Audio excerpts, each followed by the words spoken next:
Bonjour et bienvenue dans cette deuxième vidéo où je te présente tous mes jeux allemands. J'ai beaucoup de jeux, il y a beaucoup de jeux qui existent en Allemagne, j'en ai beaucoup, je suis fan de jeux, fan des jeux allemands. Et du coup, je t'en présente dans cette vidéo qui est déjà la deuxième de cette série sur les jeux allemands. Si tu n'as pas vu la première, je t'invite à la voir maintenant. Elle est sur ma chaîne YouTube, tu tapes jeux de société allemands, tu cherches sur ma chaîne YouTube Apprendre naturellement, tu vas la retrouver. Je t'ai présenté déjà plein de jeux, on les a vus ici. Tu as, voilà tous ceux que je t'ai déjà présentés dans la première vidéo. Et là, ce n'est que, encore une fois, la pointe de l'iceberg, puisqu'il y a encore pas mal de jeux jusque là en dessous. Alors, je sais pas si je vais arriver à monter la grande tour sans se casser ma figure. Non, voilà. Donc, on va essayer de regarder tous ces jeux aujourd'hui. Je vais te les présenter rapidement, parce que tu vois, il y en a pas mal. Hein, on va essayer de pas faire une vidéo de 3 heures non plus. Je sais, je parle vite, faut que je me calme, mais en même temps, j'ai envie de te montrer tout ça, moi j'aime trop les jeux. Et puis, surtout, dis-moi en commentaire quel jeu est-ce que tu aimerais que je te présente un peu plus en détail, lequel est-ce que tu aimerais découvrir, qu'on fasse même un peu une petite partie comme ça, que je te montre un peu comment y jouer. Je vais pas pouvoir le faire pour tous non plus, enfin ça me prendrait très longtemps.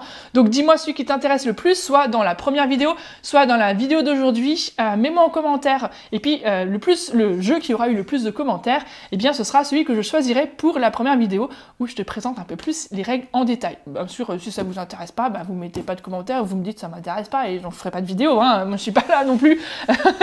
Le but c'est de vous faire plaisir évidemment. Et puis bien sûr d'apprendre l'allemand parce qu'on est quand même sur la chaîne Apprendre naturellement. Le but ici c'était aussi d'apprendre l'allemand naturellement avec des jeux de société. Bah oui, parce qu'on va apprendre du vocabulaire, vous allez voir, ça va être formidable. Donc, premier jeu de cette seconde vidéo, c'est Bonanza. Alors, Bonanza, c'est un jeu, j'ai dû en ramener, je pense, une bonne quinzaine à l'époque. En plus, il coûtait vraiment pas cher. Je sais pas combien il coûte aujourd'hui, mais bon, quand je dis à l'époque, ça remonte à 2003. Voilà, hein, on ne se rajeunit pas. Je crois qu'il existe maintenant en français aussi. Ils en ont fait une version française, moi je l'ai en allemand. Et en fait, tous mes potes étaient fans, donc à chaque fois ils me demandaient d'en ramener quand j'allais en Allemagne. Donc j'en ai ramené tout plein. Je précise encore une fois, comme j'ai dit pour la dernière vidéo, cette vidéo n'est absolument pas sponsorisée par aucune marque de jeu. Je vous présente ici les jeux que j'aime, les jeux que j'ai achetés ou qu'on m'a offert. Donc je ne suis pas du tout payée pour le faire, mais c'est parce que ça me fait plaisir, voilà. Donc Bonanza, c'est un jeu excellent. J'ai même aussi la variante, une Erweiterung. Voilà, on va prendre un nouveau mot. Erweiterung, je te le montre là, tu vois. Je sais pas si c'est net. Erweiterung, ça veut dire la rallonge. On dit une rallonge? Ouais, peut-être en français, je sais plus. Enfin, oui, c'est une rallonge, je pense. Hein, on peut dire ça. Donc, Bonanza, je vais vous montrer quelques cartes parce que c'est trop mignon. C'est un truc de troc un peu. En fait, on construit des terrains avec des graines qui ont plus ou moins de valeur. Donc là, ici, par exemple, on a la Sojabohne, donc la graine de soja. Ah non, c'est la Saubohne, pardon, j'ai pas bien vu. Saubohne, donc c'est, je sais plus ce que c'est cette graine en français. Mais à chaque fois, ça finit par Bohne, qui est les graines, hein, donc ça, c'est pas mal. Augenbohne, ici, donc c'est la graine d'œil, mais non, ça doit être autre chose en français. J'ai jamais fait l'effort d'aller chercher la traduction en fait, mais je sais certaines en ont, par exemple ici la Sojabohne, donc ça c'est vraiment la graine de soja, on la reconnaît bien, elle est cool. Voilà, et donc toutes ces graines ont plus ou moins de valeur, en fait valent plus ou moins cher. Alors punaise, ça fait super longtemps que j'ai pu jouer à Bonanza, mais j'ai joué pendant des années. Si mes potes ils voient cette vidéo, ils doivent se dire: mais Jeanne, Bonanza, tu connaissais par cœur, on y a joué des heures, pourquoi tu te rappelles plus de la règle? Parce que ça fait trop longtemps. Punaise, ça me donne envie d'y rejouer, c'est trop bien. Mais je sais qu'en tout cas, donc on plantait des graines. Oui, c'est ça, il fallait avoir, par exemple pour celui-là, il faut avoir 2 cartes pour que ça te rapporte une pièce. Donc c'est pas mal, alors que la Blaubohne, elle vaut moins, parce que là, il faut avoir 4 cartes pour que ça te rapporte une pièce. Donc du coup, il faut en avoir plus pour que ça rapporte la même chose que celui-là, avec 2 cartes, t'as déjà une pièce. Les pièces, elles sont là, hein, on peut du coup vendre son terrain et gagner une pièce, en retournant simplement la carte. Et le but du jeu, c'est d'avoir le plus possible de pièces, évidemment. Et en fait, on fait du troc, parce qu'à chaque fois, on retourne des cartes, et donc on peut soit les planter sur son propre terrain, soit les troquer avec d'autres, les vendre, faire du marchandage. Donc il y a pas mal de troc, il y a pas mal d'arnaque, si tu joues avec moi d'ailleurs, parce que j'aime bien. C'est mon côté un peu commercial, je crois que j'ai toujours eu en moi. Mais voilà, franchement, très très sympa. Et donc, avec la Erweiterung 7, donc le set de rallonge, tu peux en plus racheter un 3e terrain, parce que sinon, tu n'as que le droit de planter 2 terrains de graines différentes. Avec ça, tu peux avoir un 3e terrain pour planter une 3e sorte de graines. Et tu as aussi d'autres graines qui sont en plus là-dedans, qui n'étaient pas dans le jeu de base. Donc très très sympa. Du coup, avec celui-là, on peut même y jouer jusqu'à 7 personnes. C'est très très chouette. Un jeu où on s'amuse vraiment beaucoup. Punaise, ça m'a donné envie d'y rejouer. C'est trop trop chouette. Je me rends compte qu'il y a des jeux auxquels je n'ai pas joué depuis longtemps. Mamma Mia, un grand classique pour moi. Pareil, on y a passé des heures avec ma coloc en Allemagne. Le temps de cuire les pâtes, on se faisait vite à Mamma Mia. Très très sympa. Ça, c'est un jeu de pizza. On fait des pizzas, il y a des ingrédients. Donc tu vois, tu as les... comment ça s'appelle ça? Comment ça s'appelle? Bah oui, on va prendre un peu de vocabulaire tant qu'à faire. Pepperoni, le piment, d'accord? Pepperoni.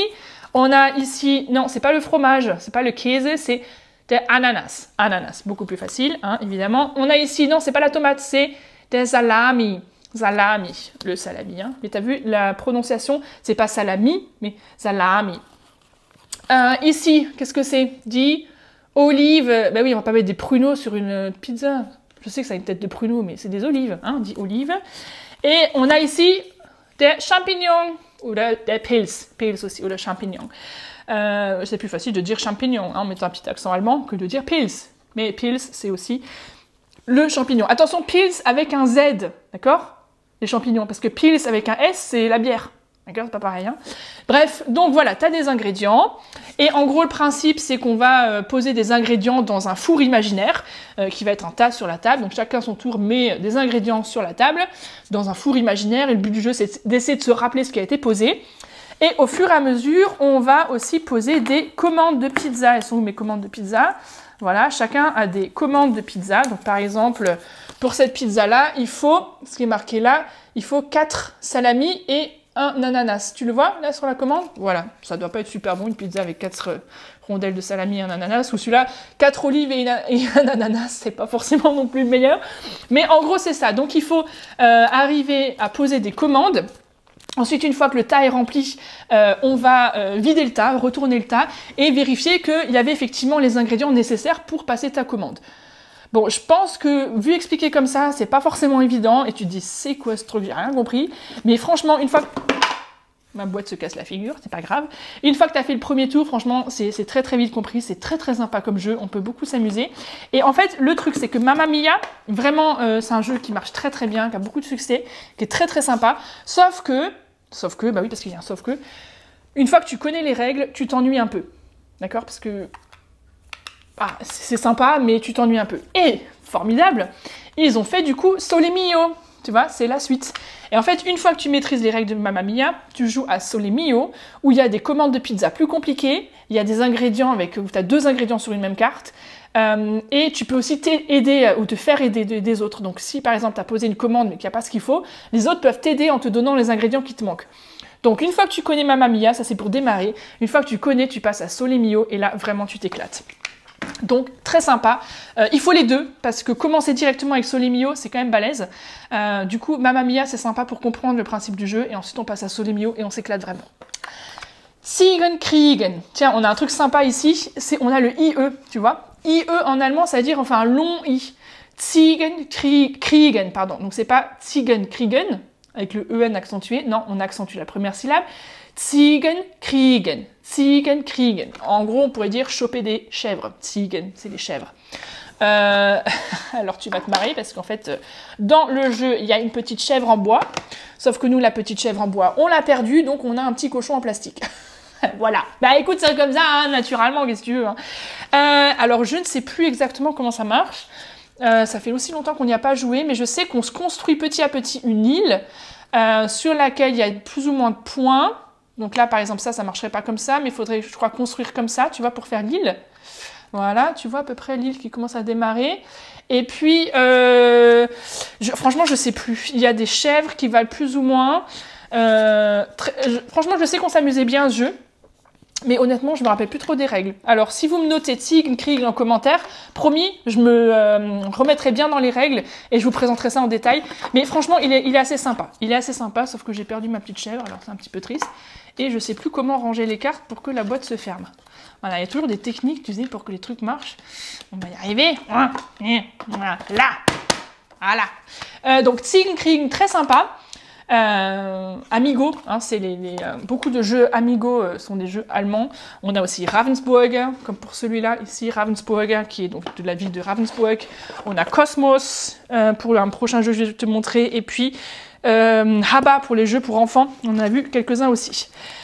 Voilà, donc Tign Krieg, très sympa, mais zut, je me rappelle plus des règles. Wanted. Wanted, tiens, dans la précédente vidéo, je t'ai montré beaucoup de jeux de rapidité. Wanted, c'en est un aussi. C'est très simple, c'est très rigolo. Je l'avais même acheté sur un marché aux puces, ce jeu-là, pour te dire. En fait, t'as des cartes comme ça, donc t'as genre un voleur qui sort de chez lui. T'as un Richter, un juge, des Richter. Des Dieb, le voleur. Hein, on apprend un peu de vocabulaire tant qu'à faire. T'as aussi, j'essaie de trouver parce que justement il y a des feintes après. T'as le policier, il est où le policier? Je sais pas, je trouve pas le policier. Donc t'as 4 personnages comme ça. T'as un banquier, un policier, voilà, ici le policier, d'accord? Et en fait, donc on retourne les cartes. Et tant que c'est des cartes qui sont juste comme celles que je t'ai montrées jusque-là, bah, c'est bon. Genre là, c'est le voleur donc il faut faire haut les mains. Quand c'est le juge, bah, faut taper et dire, je sais plus quoi, mais faut taper sur la table. Quand c'est le banquier, je sais plus ce qu'il faut faire, mais à chaque fois il y a une réaction à faire. Et puis il y a aussi j'en ai oublié un, c'est qui que j'ai oublié? Le banquier, le flic. Non, je crois que j'ai dit tous. Mais parfois, le problème, c'est que parfois, il y a des feintes. C'est-à-dire que, par exemple, c'est le flic qui se prend pour un banquier. Donc, du coup, là, c'est pas le bon personnage pour la bonne position. Donc, il faut pas faire la réaction demandée. Ou, par exemple, quand c'est... très rigolo. Le flic qui est, en fait, dans le rôle du voleur, il faut pas faire la réaction de dire haut les mains. Hände hoch. Hein, parce que Hände hoch, oui, c'est comme ça, haut les mains. Hände hoch. Il faut seulement faire Hände hoch quand c'est le voleur qui sort et pas quand c'est le flic ou quand c'est le juge sur l'image. Donc voilà, il faut avoir la bonne réaction au bon moment et forcément il y a des feintes. Donc c'est assez rigolo. Voilà un jeu de Ravensburger.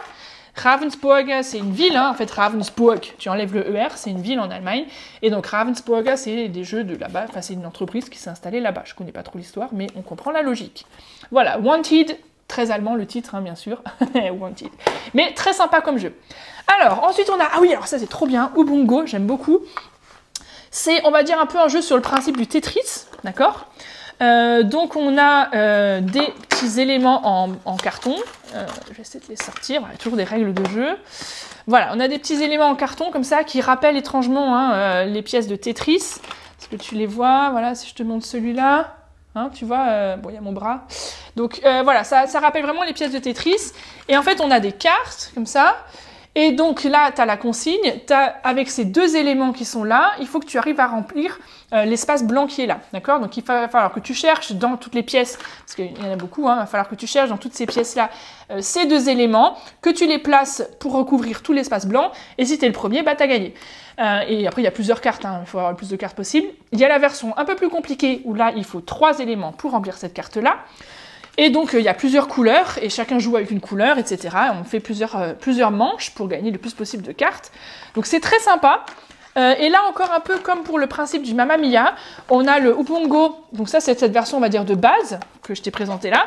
Et ensuite, on a le Ubungo Extrême. Alors, extrême, c'est la prononciation française. Hein. En allemand, on dit extrême. Extrême. Ou là, dans la version extrême, bah, les cartes sont un peu plus... Enfin, tu vois, les petites formes là. Ouh, il y a des formes un peu plus sympas, tu vois. Donc, tu as des trucs vraiment un peu tordus. Et donc, du coup, pour aller placer ça sur les cartes, bah, des fois, c'est pas évident. Donc, tu as la version avec 3 formes. Ça, c'est la version simple, parce qu'il y a la version avec 4 formes, et donc là, c'est beaucoup plus balèze. Et donc, du coup, c'est très sympa, parce qu'on peut y jouer avec des enfants aussi, et en variant les niveaux de difficulté, donc c'est très chouette. Ça demande un peu de logique, de représentation dans l'espace, de positionnement, parce que là, il faut les retourner. En plus, un peu plus balèze dans le extreme, bah, les cartes, tu peux les utiliser dans ce sens-là ou dans ce sens-là, ce qui n'est pas le cas dans le Ubungo normal, parce que là, il n'y a qu'un sens de positionnement, tu ne peux pas retourner la carte. Donc c'est très sympa. En plus, Ubungo, il y a plein de versions différentes. Il y a même des jeux d'une grande boîte avec des trucs en 3D, etc. J'en ai acheté un pour mon neveu, donc très sympa. Ils ont fait beaucoup de variantes. Je pense qu'on peut aussi le trouver en France, celui-là, à regarder. Hein. Encore une fois, ça je l'ai expliqué dans la précédente vidéo. Beaucoup de ces jeux ont été maintenant aussi traduits en français, comme le Bonanza, tu le trouves en français. Mamma Mia, je suis pas sûre, mais c'est pas impossible que ça existe. Moi, je les ai beaucoup ramenés d'Allemagne, ou achetés ou reçus d'amis allemands. Ce qui fait que du coup, je les ai en allemand. D'ailleurs, petite remarque économique, en Allemagne, les jeux coûtent beaucoup moins cher. Hein. Le Mamma Mia, par exemple, pour te dire, ce type de jeu là dans ces petites boîtes, j'ai acheté ça. Bon, alors à l'époque, donc ça remonte quand même, hein, ça fait maintenant 10 ans que je suis en France, mais il y a 10-15 ans, j'ai acheté ça à 6 €, quoi. Donc c'est peut-être maintenant monté à 10 ou 12, tu vois, mais c'est quand même pas les 30 € qu'on trouve pour la plupart des jeux français, qui sont souvent des gros jeux dans des grosses boîtes, etc. Bon, ça dépend, hein, c'est sûr, mais en tout cas, il y a quand même des jeux très très sympas pour pas cher du tout. Ensuite, un jeu que moi j'aime beaucoup, Dumm gelaufen. En plus, on va apprendre une super expression. Dumm gelaufen, ça veut dire pas de bol en fait. Dumm, c'est bête, et gelaufen, c'est quelque chose qui est passé. C'est passé bête en fait, bah, t'as pas de bol en fait. Tu peux pas traduire des expressions comme ça mot à mot, mais en gros, c'est ça que ça veut dire. Dumm gelaufen, ça veut dire pas de bol, et c'est vraiment ça ce qui t'énerve. Alors, il y a la version, c'est vraiment un jeu, alors là, pour le coup, si tu parles pas du tout allemand, c'est assez compliqué, ce qui n'est pas le cas d'autres jeux. Par exemple, Mamma Mia, c'est un jeu allemand, mais tu n'as pas besoin de parler allemand pour y jouer, parce qu'il n'y a que des images. D'ailleurs, la plupart des jeux que je t'ai présentés jusque-là sont jouables avec des gens qui ne parlent pas du tout allemand, qui n'ont aucune notion d'allemand. Ce qui n'est pas le cas pour Dumm gelaufen, parce que là, il y a plein de cartes avec des choses écrites en allemand. Donc un très bon exercice pour ceux qui veulent progresser, c'est super. Mais du coup, moi j'ai quand même des potes qui n'ont aucune notion d'allemand. Alors bien sûr, même si je leur dis de s'abonner à ma chaîne Apprendre Naturellement, des fois ils n'ont pas envie, et je ne vais pas les obliger non plus, hein, et je ne vais pas les exclure de mon cercle d'amitié juste parce qu'ils ne veulent pas apprendre l'allemand. Hein. La motivation c'est important, tu le sais si tu me suis. Donc du coup, je pense à eux, et moi j'ai fait ma propre petite traduction. Donc chez moi, les cartes sont traduites. Alors ça, tu le trouveras nulle part ailleurs, hein, c'est juste chez moi. Donc il y a un petit numéro qui est écrit en bas, et puis ils peuvent du coup se reporter pour retrouver la traduction. Mais ce qui est quand même assez fun, c'est qu'au bout d'un moment, ils essayent quand même de comprendre ceux qui ont un peu des notions, et puis du coup, ils peuvent quand même, parce qu'il y a un peu le vocabulaire qui revient à chaque fois, et donc c'est assez sympa. Donc là, le principe du jeu, maintenant, pour en revenir après de la langue, on a des cartes jaunes, des cartes vertes et des cartes rouges, d'accord? Voilà, je vais te les montrer. Hop, avec des numéros de 1 à 11, si je me souviens bien. Il y en a vraiment un gros paquet, hein, d'accord? On a plein de cartes, voilà. Et puis, on a des missions à accomplir, et qui sont du coup traduites ici. Par exemple, celle-là, sammle nur eine rote 5 und eine beliebige andere Karte. Tu la vois? Donc, ça veut dire quoi? Ça veut dire qu'il faut sammeln, collectionner, quoi? Alors, nur, donc seulement. Il faut que tu aies seulement une carte, donc le 5 rouge, eine rote 5, d'accord? Und eine beliebige andere Karte, et n'importe quelle autre carte, ok? Donc le principe du jeu, c'est ça, c'est qu'il va falloir que tu t'arranges pour que dans tes mains, tu n'aies plus que le 5 rouge, donc déjà, il va falloir trouver le 5 rouge, hein, ça peut être balèze dans un paquet de cartes comme ça, et une autre carte, peu importe laquelle. Donc tu auras plus que 2 cartes en main, le 5 rouge et une autre carte. Et donc le but de ton jeu, pour toi, pour gagner, c'est d'arriver à avoir le 5 rouge et une autre carte et rien d'autre. Assez balèze. Mais les missions peuvent être différentes. Par exemple, là, ta mission, ça va être sammle nur, donc encore une fois, collectionne uniquement quoi? Gelbe Karten, tu le vois écrit? Okay? Gelbe Karten, donc des cartes jaunes, ok? Du brauchst mindestens 7. Donc tu en as besoin au moins mindestens 7. Tu en as au moins besoin de 7. Et donc du coup, ton but du jeu, ça va d'avoir au moins dans tes mains 7 cartes jaunes, mais rien d'autre, parce qu'il y a marqué nur, donc uniquement des cartes jaunes. Et donc en fait, à chaque fois qu'il y en a un qui réussit sa mission, tout le monde reçoit une nouvelle mission, et c'est ça qui est un petit peu pas de bol, parce que genre, tu venais juste de trouver ton 5 rouge, et tu étais presque à avoir plus que le 5 rouge et une autre carte, et tu avais presque gagné, Et en fait, quelqu'un a réussi sa mission, du coup tu reçois une nouvelle mission, et maintenant ta mission c'est de collectionner le plus possible de cartes jaunes. Donc ton 5 rouge, tu peux te le jeter, voilà, parce que t'en as plus besoin. Et donc t'as un peu pas de bol, tu vois, parce qu'il y a un peu les boules. Hein. Donc voilà, il pourrait s'appeler Rage aussi ce jeu, hein, effectivement. Très sympa, très rigolo, et en même temps, pour apprendre l'allemand, c'est vraiment super. Dumm gelaufen, le principe du jeu, il est ici, c'est d'après la loi de Murphy. Je te la lis. Was schief gehen kann, geht schief. C'est bien ça qu'ils ont écrit? Ouais, was schief gehen kann, geht schief.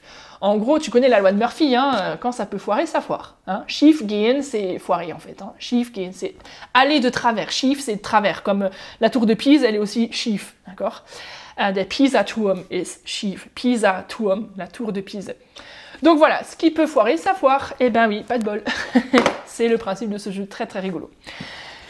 Alors, là c'est quand même pas mal parce que je n'ai plus aucune idée des règles de ce jeu. 13. Je ne sais plus du tout. Je ne sais plus du tout quelles sont les règles de ce jeu. Voilà, bah, peut-être que c'est celui-là que vous allez me demander d'expliquer dans une vidéo plus longue. Vous me marquerez 13 en commentaire si vous voulez le voir. Je ne sais plus, il y a des cartes de couleurs différentes, rouge, bleu, jaune, vert. Je pense que c'est pas un jeu qui a dû non plus nous transcender de plaisir au point que j'ai pas joué pendant des heures. Mais je pense qu'il doit être sympa quand même. Mais alors, sur la boîte, il y a marqué Das Spiel mit den fiesen Vieren. C'est pas mal en plus à dire ça. Hein. Das Spiel mit den fiesen Vieren. Fies, c'est méchant, hein, un peu tortueux comme ça, un petit peu. Là. Et les Vieren, c'est les Vier. Donc avec les 4, les méchants 4. Donc il doit y avoir un truc avec les 4, je ne sais plus. Je ne sais plus la règle du jeu. Bon, c'est pas grave. 3 à 6 personnes, 45 minutes à partir de 6 ans. Voilà, ça vous va comme info? Allez, on attaque là, franchement, les 3 gros jeux. La vidéo dure encore une fois 3 heures, hein, mais vous avez vu, c'est pour ça que j'en ai fait 2, hein, parce que sinon ça aurait été un peu long, personne n'aurait regardé jusqu'au bout. Mais franchement, regardez bien jusque-là, parce que ces 3 jeux-là, c'est parmi mes préférés. Et on arrive sur des boîtes un peu plus grosses, c'est un peu plus sympa. Gambit, ça c'est trop bien, j'aime beaucoup, et en fait on ne le trouve plus. Il n'existe pas en France, et c'est trop dommage, parce que c'est un jeu qui est trop sympa. On va aller vite pour t'expliquer le principe, mais je pourrais une fois te simuler une partie dans une vidéo si vous avez envie d'en savoir plus. En fait, il y a des questions dont les réponses sont toujours à un nombre. Ça peut être une date, un pourcentage, voilà, un nombre. Et personne ne sait jamais la réponse. Enfin, ça arrive une fois sur un million que quelqu'un connaisse la réponse. Personne ne sait jamais la réponse. Par exemple, combien de tonnes? Alors les questions sont en allemand, hein, ça c'est sympa aussi, ça fait un petit peu de travail. Allez, on y va en allemand. Wie viel Tonnen wiegt die Kuppel der Dresdner Frauenkirche? Je répète. Wie viel Tonnen? Combien de tonnes, hein? Wiegt die Kuppel, wiegt, donc peser, hein, wiegen, pèse. Die Kuppel, bah, la coupole, hein, die Kuppel, der Dresdner Frauenkirche. Frauenkirche, l'église des femmes. Je vais très dire hein, joli la Frauenkirche, l'église des femmes. Der Dresdner Frauenkirche, donc l'église, la Frauenkirche de Dresden, et non pas celle de Munich qu'on connaît avec ses jolies petites coupoles, mais là, à Dresden, il y en a une coupole, apparemment, hein. C'est 10 coupoles, c'est au singulier. Combien de tonnes est-ce qu'elle pèse? Forcément, personne ne sait jamais la réponse. Mais donc, le principe, c'est qu'on a chacun des petites ardoises. Et donc, on va écrire chacun secrètement sur son ardoise. Je suis en train de péter complètement mon plastique. On va écrire chacun sur sa petite ardoise son estimation de nombre de tonnes. Et puis, on va les poser sur la table. On va les ranger dans l'ordre croissant sur une super échelle, comme ça, qui est vachement sympa. On va ranger toutes les estimations des uns et des autres. Et puis ensuite, on peut miser. C'est-à-dire que si tu te dis « Ouais, moi j'ai trop raison avec ce que j'ai mis », d'ailleurs je tiens à l'envers, hein. Si tu dis « Ouais, j'ai trop raison avec ce que j'ai mis, c'est moi qui ai la bonne réponse », bah, tu mises pour toi, tu as des petits points là pour miser, des petits jetons. Voilà, donc tu mises, tu as 2 jetons, tu peux miser sur toi. Mais si tu dis « Ouais, en fait, je me suis peut-être planté, mais l'autre il a peut-être plus raison que moi, donc tu peux miser sur lui. » Et si c'est lui qui avait raison et que tu avais misé pour lui, bah, tu gagnes des points. Okay, et si c'est toi qui avais raison, tu gagnes des points. Mais si tu n'avais pas misé sur toi, enfin bref, du coup on compte les points, quoi. Plus tu as raison et plus tu as misé sur la bonne personne, plus tu as 2 points.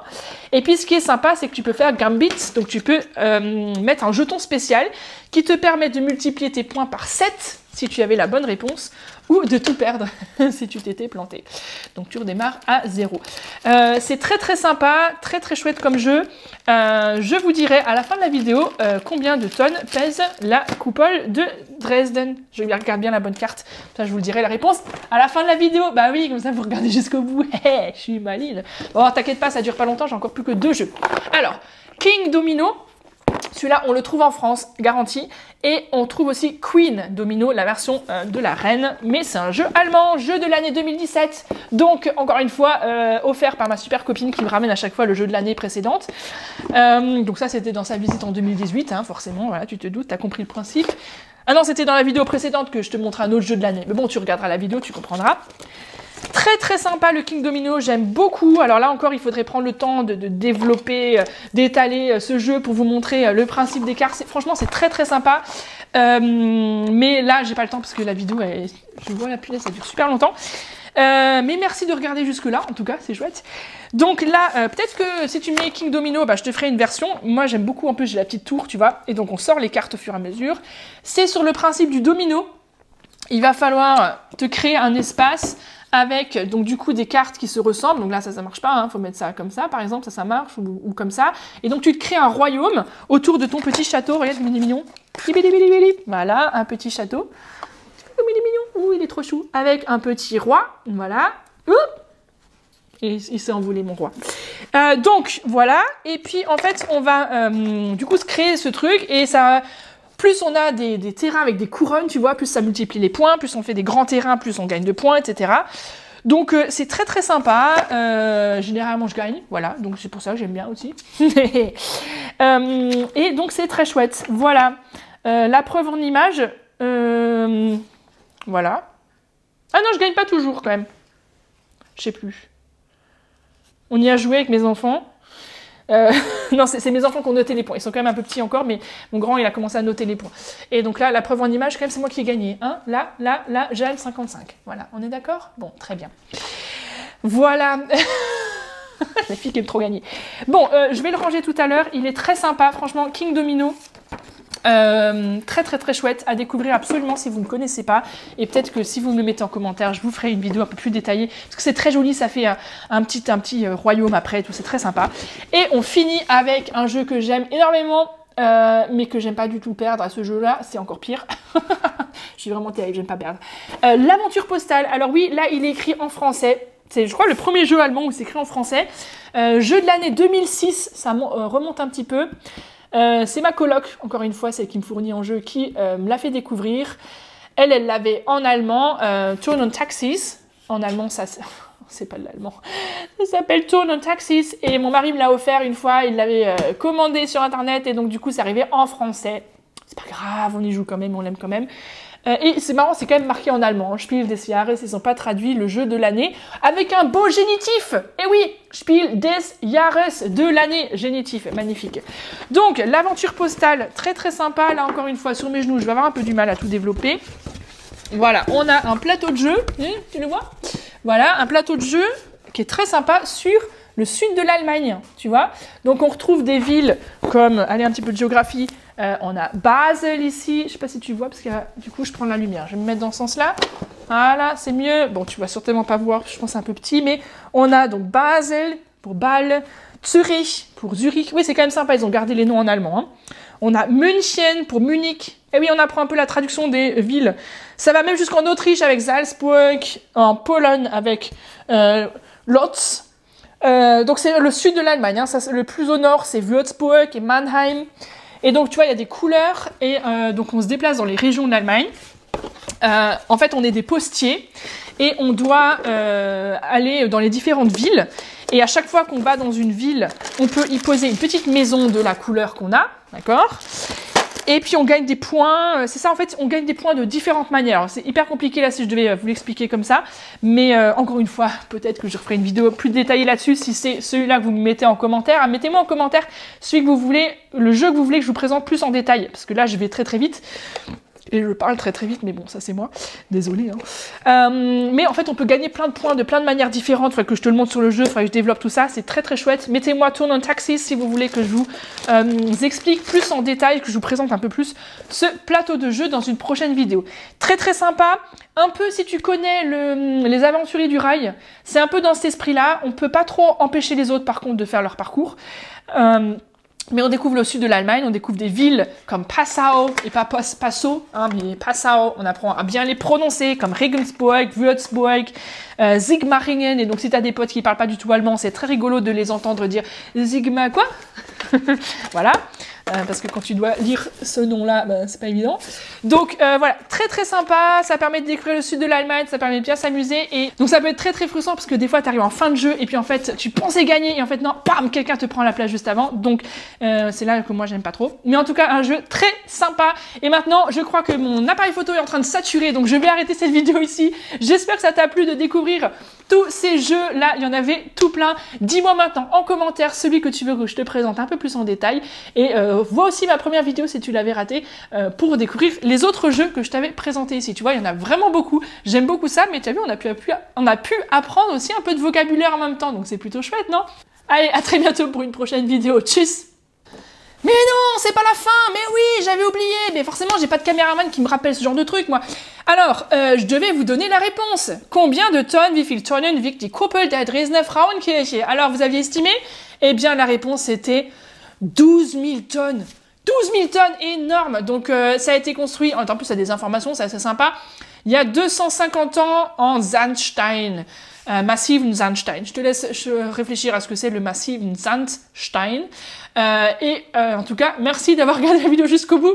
Désolée, j'allais presque oublier la réponse pour le jeu du Gambit. Donc 12 000 tonnes, tu le vois là en dessous. Hein, c'est là en bas, là. Voilà, merci d'avoir suivi cette vidéo jusqu'au bout. À très bientôt, tchuss.